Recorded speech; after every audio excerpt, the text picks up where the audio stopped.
మీరు soft landing, hard landing లాంటి పదాలు ఎప్పుడైనా విన్నారా? ఇది విమానాలకు సంబంధించింది అనుకుంటున్నారు కదా! విమానం ప్రాపర్‌గా రన్‌వే మీద ల్యాండ్ అయితే సాఫ్ట్ ల్యాండింగ్, కొంచెం రఫ్‌గా ల్యాండ్ అయితే హార్డ్ ల్యాండింగ్ అంటాం. అయితే ఈ పదాల్ని మనం ఎకనామిక్స్‌లో కూడా యూజ్ చేయొచ్చు. ఎప్పుడైనా సరే ఎకానమీలో ఇన్ఫ్లేషన్ బాగా ఎక్కువ ఉన్నప్పుడు, ఆ ఇన్ఫ్లేషన్‌ని కంట్రోల్ చేయడం కోసం ఆ దేశపు సెంట్రల్ బ్యాంక్స్ ఏం చేస్తాయి? వడ్డీ రేట్లు బాగా పెంచుతాయి.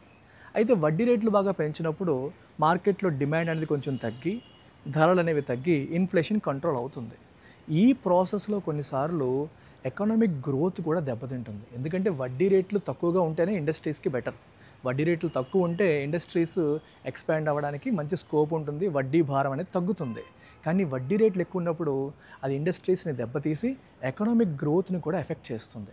సో, ఇన్ఫ్లేషన్‌ని కంట్రోల్ చేసే క్రమంలో వడ్డీ రేట్లు పెంచేటప్పుడు అది ఎకానమీ పైన కంప్లీట్‌గా నెగెటివ్ ఇంపాక్ట్ క్రియేట్ చేసి ఎకానమీ డీగ్రో అయిపోయి రిసెషన్‌లోకి వెళ్ళిపోతే దాన్ని హార్డ్ ల్యాండింగ్ అంటాం.